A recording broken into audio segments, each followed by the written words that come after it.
যেই ব্যক্তি অহংকার করে দুনিয়ার মধ্যে চলবে, আল্লাহ রাব্বুল আলামিনের রহমত থেকে ওই ব্যক্তি বঞ্চিত হবে। আর যেই ব্যক্তি জমিনের মধ্যে তার মাথাটা নিচু করে চলবে, আল্লাহর রহমত ওই ব্যক্তির উপর বর্ষিত হতে থাকবে। এই কারণে আল্লাহর রাসূল বলেছেন, নিকৃষ্ট হচ্ছে ওই ব্যক্তি যেই ব্যক্তি হায়াত বেশি পেয়েছে কিন্তু তার আমল খারাপ। ওই ব্যক্তি হচ্ছে জমিনের মধ্যে সবচেয়ে নিকৃষ্ট ব্যক্তি। মুহতারাম হাজিরিন, আল্লাহ রাব্বুল আলামিন এই উম্মতদেরকে হায়াত দিয়েছেন কম, অন্যান্য নবীর উম্মতদেরকে হায়াত দিয়েছেন বেশি। কেউ 700 বছর বেঁচে থাকতো, কেউ 1000 বছর বেঁচে থাকতো, কিন্তু আল্লাহ রাব্বুল আলামিন উম্মতি মুহাম্মাদীকে হায়াত দিয়েছেন কম। কিন্তু আল্লাহ রাব্বুল আলামিন এই উম্মতের উপরে দয়া করে মায়া করে এমন কিছু রাত দিয়েছে, এই রাতগুলোর মধ্যে যদি কোন বান্দা ইবাদত করে তাহলে অন্যান্য নবীর উম্মতেরা গোটা জিন্দেগি ভর ইবাদত করে যেই নেকি অর্জন করতে পেরেছে, ওই রাতগুলোর কোন এক রাতে যদি এই উম্মতের কোন বান্দা যদি ইবাদত করে তাহলে আল্লাহ রাব্বুল আলামিন তার থেকেও বেশি প্রতিদান তাকে দান করবে। ওই রাতগুলোর মধ্যে 1 নম্বর রাত হচ্ছে শবে কদর। যেই ব্যক্তি শবে কদর পেল আর ওই রাত্রে আমল করলো, আল্লাহকে সিজদা দিল, ইবাদত করে করে করে করে যেই ব্যক্তি কাটালো, আল্লাহর রাসূল বলেন এই এক রাত ইবাদত করলে 1000 বছর ইবাদত করলে যেই সওয়াব পেয়ে যেত, ওই সওয়াব তার আমলনামার মধ্যে দিয়ে দেওয়া হবে। সুবহানাল্লাহ। 2 নম্বর হচ্ছে শবে বরাতের রজনী। শবে বরাতের রজনীতে ইবাদত করা, এই রাতগুলো আল্লাহ তাআলার কাছে বেশি প্রিয়। 3 নম্বর হচ্ছে জুমার রাত। জুমার রাতটাও আল্লাহ তাআলার কাছে বেশি প্রিয়। 4 নম্বর হচ্ছে রমজানের ঈদের রাত। 5 নম্বর হচ্ছে কুরবানির ঈদের রাত। যেই ব্যক্তি এই 5 রাত্রে ইবাদত করতে পারবে, এই 5 রাত আল্লাহর কাছে এত প্রিয়, যদি কোন বান্দা ইবাদত করে তাহলে এই রাতগুলোতে আল্লাহ রাব্বুল আলামিন ওই বান্দার আমলনামায় বেহিসাব নেকি দান করবে। এই কারণে আমাদেরকে আমল করে করে মৃত্যুবরণ করতে হবে। আমল ছাড়া যদি আমরা মৃত্যুবরণ করি তাহলে আমাদের স্থান জান্নাতের মধ্যে হবে না, আমাদের স্থান হয়ে যাবে জাহান্নামের মধ্যে। মুহতারাম হাজিরিন, যেই ব্যক্তি নেকি করে করে করে করে আল্লাহ তাআলার প্রিয় হয়ে যায়, আল্লাহ রাব্বুল আলামিন তখন হযরতে জিবরাইলকে ডাক দিয়ে বলে, ও জিবরাইল, জমিনের অমুক বান্দা আমার প্রিয়, অমুক বান্দাকে আমি আল্লাহ ভালোবাসি। ও জিবরাইল, তুমিও অমুক ব্যক্তিকে ভালোবাসো। তখন জিবরাইল ওই বান্দাকে ভালোবাসতে শুরু করে। তখন জিবরাইল এই ঘোষণাটা আসমানের মধ্যে দিয়ে দেয়, আসমানের মধ্যে দিয়ে বলে, ও ফেরেশতারা শুনো, জমিনের অমুক বান্দাকে আল্লাহ তাআলা ভালোবাসে, আমি জিবরাইলও অমুক বান্দাকে ভালোবাসি, তোমরাও অমুক বান্দাকে ভালোবাসো। তখন আসমানের সমস্ত ফেরেশতারা ওই বান্দাকে ভালোবাসতে শুরু করে। এরপর আসমান থেকে জমিনবাসীর উদ্দেশ্যে একজন ঘোষণাকারী ঘোষণা দেয়, ও জমিনের অধিবাসীরা শুনো, জমিনের অমুক বান্দাকে আল্লাহ তাআলা ভালোবাসে, জিবরাইলও ভালোবাসে, আসমানের সমস্ত ফেরেশতারা ওই বান্দাকে ভালোবাসে। জমিনের অধিবাসীরা শোনো, তোমরা ওই বান্দাকে ভালোবাসতে শুরু করো। তখন জমিনের সমস্ত মাখলুক ওই বান্দাকে ভালোবাসতে শুরু করে। এই কারণেই তো দেখা যায় মানুষ ঘোড়ার উপরে উঠে, মানুষ বাঘের উপরে উঠে, মানুষ সাপ ধরে, কারণ মানুষের সাপ মানুষের বশবর্তী হয়ে যায়। কেন এই বান্দাগুলো আল্লাহ তাআলার প্রিয় হয়ে যাওয়ার কারণে আল্লাহর ওলিগণকেও দুনিয়ার সমস্ত মাখলুকগুলো ভালোবাসতে শুরু করে। এই কারণে আল্লাহ তাআলার 1 নম্বর নির্দেশ হচ্ছে যে তোমরা আমি আল্লাহর ইবাদত করতে হবে। আমি আল্লাহর ইবাদত করে করে তোমরা মৃত্যুবরণ করতে হবে। আল্লাহ তাআলার 2 নম্বর নির্দেশ হলো, আল্লাহ রাব্বুল আলামিন বলেন, বান্দা মৃত্যুর আগ পর্যন্ত তুমি তোমার বাবা মার খেদমত করতে হবে। কেন তোমার প্রতি তোমার বাবা মা এমন কিছু অনুগ্রহ করেছে, এমন কিছু ইহসান করেছে, যে ইহসানগুলোর তুলনা পৃথিবীর অন্য কোনো মানুষের সাথে হয় না। এই কারণে আল্লাহ তাআলা নির্দেশ দিয়েছেন মৃত্যুর আগ পর্যন্ত মা বাবার খেদমত করতে হবে। মা এমন কিছু কষ্ট করেছে সন্তানের জন্য, মা এমন কিছু কষ্ট করেছে যেই কষ্টগুলো বাবা পর্যন্ত করে নাই। মা আপনাকে আমাকে 10 মাস 10 দিন গর্ভে ধারণ করেছে। এই গর্ভে ধারণ করার কারণে মা খেতে পারে নাই, হাঁটতে পারে নাই, বসতে পারে নাই। মা কষ্ট করে করে করে করে জীবন পার করেছে। যেদিন আমি দুনিয়াতে আসব, ওই দিন মায়ের শরীর থেকে কলস কলস রক্ত বের হয়েছে। মা অজ্ঞান হয়ে জমিনে পড়ে গেছে। মা কান্নাকাটি করেছে। মায়ের আওয়াজ শুনে আশপাশের ঘর থেকে মানুষ ছুটে এসেছে। কি হয়েছে দেখার জন্য এসেছে। মা নিজে মৃত্যুর জন্য প্রস্তুত হয়েছে, কিন্তু আপনার আমার জীবন চেয়েছে। মা আপনার আমার জীবনকে মূল্যায়ন করেছে। মা নিজে মৃত্যুর জন্য প্রস্তুত হয়েছে, তারপরও সন্তান যেন মৃত্যুবরণ না করে। মা এই সকল কষ্টগুলো আপনার আমার জন্য করেছে। যখন আপনি দুনিয়াতে এসেছি, তখন আমার আপনার কান্নার আওয়াজে মায়ের ঘুম ভেঙে গেছে, মায়ের হুঁশ ফিরে এসেছে। মা তখন আপনাকে আমাকে রক্ত মাখা শরীরে, আপনার আমার শরীরের মধ্যে রক্ত ছিল, পেশাব পায়খানা লেগেছিল, তারপরও মা আদর করেছে, মা চুমু দিয়েছে। মা নিজের বুকের রক্ত পানি করে আপনাকে আমাকে দুধ খাওয়াইছে। এই কষ্টগুলো যেই মানুষটি করেছে, সেই মানুষটাই হচ্ছে আপনার আমার মা। এই কারণে আল্লাহ রব্বুল আলামিন পৃথিবীর সমস্ত মায়ের পক্ষ নিয়ে আল্লাহ রব্বুল আলামিন কোরআনের মধ্যে মায়ের পক্ষে উকিল হইয়া বলতেছে, হামালাতহু উম্মুহু কুরহা ওয়া ওয়াদাআতহু কুরহা ওয়া হামলুহু ওয়া ফিসালুহু 30 শাহরা।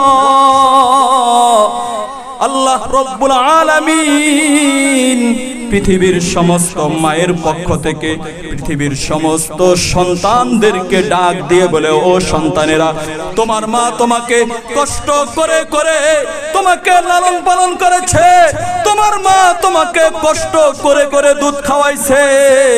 সাবধান, এই মায়ের সাথে নাফরমানি করবা না। এই মাকে তোমরা ভুলতে পারবা না। এই মায়ের খেদমত করবা, কারণ মায়ের পায়ের নিচে তোমার জান্নাত। আল্লাহর রাসূল বলেন, আল জান্নাতু তাহতা আকদামিল উম্মাহাত। ও দুনিয়ার সন্তানেরা শোনো, তোমার মায়ের পায়ের নিচে তোমার জান্নাত। পারো যদি মায়ের খেদমত করে করে জান্নাতটা দলিল করে নাও। অন্য হাদিসে আল্লাহর রাসূল সাল্লাল্লাহু আলাইহি ওয়াসাল্লাম বলেন, রিদার রাব্বি বিনাদাল ওয়ালিদাইন। যার উপরে আল্লাহ, যার উপরে মা বাবা সন্তুষ্ট হয়ে যায়, তার উপরে আল্লাহ তাআলা সন্তুষ্ট হয়ে যায়। আর যার উপরে মা বাবা অসন্তুষ্ট হয়ে যায়, আল্লাহ রব্বুল আলামিনও তার উপর অসন্তুষ্ট হয়ে যায়। এই কারণে মা বাবার খেদমত করে করে করে করে আমাদেরকে মৃত্যুবরণ করতে বলেছেন। বাবাও কিন্তু কম নয়, বাবার ভালোবাসা সন্তানের জন্য কিন্তু কম নয়। আপনি আমি যখন ছোট ছিলাম, বাবা আপনাকে আমাকে কাঁধে করে করে ঘুরেছে। আপনার আমার পকেটে যখন টাকা ছিল না, বাবা নিজের পকেটের টাকা আপনার আমার পকেটের মধ্যে দিয়েছে। যখন আপনি আমি অসুস্থ হয়েছি, বাবা নিজের জন্য ওষুধ না কিনে বাবা আপনার আমার জন্য ওষুধ কিনেছে। বাবা নিজে ছিঁড়া স্যান্ডেল পরেছে, আপনাকে আমাকে দামি জুতা কিনে দিয়েছে। বাবা নিজে ছিঁড়া জামা গায়ে দিয়েছে, আপনাকে আমাকে দামি জামা পরিয়েছে। এই কষ্টগুলো যিনি করেছেন তিনি হচ্ছে আপনার বাবা। এই কারণে আল্লাহ রব্বুল আলামিন বলেছে, সাবধান দুনিয়ার সন্তানেরা, এই মা বাবার সাথে তোমরা নাফরমানি করতে পারবে না। মা বাবার খেদমত করে করে করে করে তোমাদেরকে মৃত্যুবরণ করতে হবে। আল্লাহ রব্বুল আলামিন মা বাবাকে এমন একটা শান, এমন একটা মর্যাদা দান করেছে যে আল্লাহ রব্বুল আলামিনের খেদমত, আল্লাহ রব্বুল আলামিনের ইবাদত করা যেমনি ভাবে বান্দার উপর ফরজ করে দিয়েছে, ঠিক তেমনি ভাবে আল্লাহ রব্বুল আলামিন মা বাবার খেদমতটাকেও সন্তানের জন্য ফরজ করে দিয়েছেন। এই কারণে আল্লাহ রব্বুল আলামিন তার ইবাদতের কথা এবং মা বাবার খেদমতের কথা আল্লাহ রব্বুল আলামিন একে আয়াতে উল্লেখ করেছেন। কারণ এই পৃথিবীতে আল্লাহর পরে যদি কারো অন্তরে ভালোবাসা বেশি থাকে, তাহলে মা বাবার অন্তরে সন্তানের জন্য সবচেয়ে বেশি ভালোবাসা। এই কারণেই তো বাবা ঘর থেকে বের করে দেয়, আর মা রাতের বেলা সন্তানকে খুঁজে খুঁজে করে নিয়ে আসে। বাবা সন্তানকে ত্যায্য পুত্র করে দেয়, কিন্তু মা সারা জীবন সন্তানকে মনে রাখে। বাবা সন্তানের খাবার বন্ধ করে দেয়, কিন্তু মা সন্তানকে ডেকে ডেকে ঘরের পিছন দিয়ে মা সন্তানকে খাবার দেয়। এই কারণে আল্লাহ সুবহানাহু ওয়া তাআলা বলেছে, তোমরা তোমাদের মা বাবার খেদমত করো। কারণ মা বাবা যদি কাফের হয়, তারপরও মা বাবার খেদমত করা সন্তানের জন্য ফরজ। মা বাবা যদি ফাসিক হয়, তারপরও সন্তানের জন্য মা বাবার খেদমত করা ফরজ। মা বাবা যদি জালেম হয়, জুলুম করে, তারপরও মা বাবার খেদমত করা সন্তানের জন্য ফরজ। কারণ পীরের দোয়া যতটুকু আল্লাহর দরবারে কবুল না হবে, মা বাবার দোয়া তার থেকেও বেশি আল্লাহর দরবারে কবুল হবে। এই কারণে আল্লাহ রব্বুল আলামিনের নির্দেশ হচ্ছে, মা বাবার খেদমত করে করে তোমাদেরকে মৃত্যুবরণ করতে হবে। সন্তানের প্রতি মায়ের অন্তরে আল্লাহ রব্বুল আলামিন এমন মায়া দান করেছে, বাবার থেকেও মায়ের অন্তরে সন্তানের প্রতি মায়া অনেক বেশি। সন্তানের প্রতি মায়ের তীব্র মায়া, অবিরাম ভালোবাসার কারণে আল্লাহর রাসূল বলেছেন, পৃথিবীর কোন মা যেন মৃত সন্তানকে নিয়ে কবরে না নামে। যদি কোন সন্তান মা বাবাকে রেখে মারা যায়, তাহলে বাবাকে বলেছে, বাবা ওই সন্তানকে নিয়ে কবরে নামবে, বাবা সন্তানকে দাফন করবে। মা যেন কবরে না যায়, মা যেন ওই সন্তানকে কবরে না রাখে, দাফন না করে। কারণ আল্লাহর রাসূল সাল্লাল্লাহু আলাইহি ওয়াসাল্লামের সন্তান যখন মারা যায় তখন আল্লাহর রাসূল সাল্লাল্লাহু আলাইহি ওয়াসাল্লাম নিজের সন্তানকে নিয়ে কবরে নেমেছে, নিজের সন্তানকে নিজে দাফন করেছে, নিজের সন্তানকে নিজে মাটি চাপা দিয়েছে। এই কারণে পৃথিবীর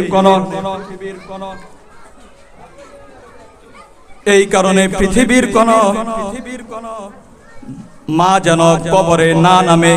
আল্লাহর রাসূলের নির্দেশ হচ্ছে সন্তানকে নিয়ে বাবা কবরে নামবে। কারণ মা বাবার ভালোবাসার মধ্যে আকাশ জমিন তফাৎ রয়েছে।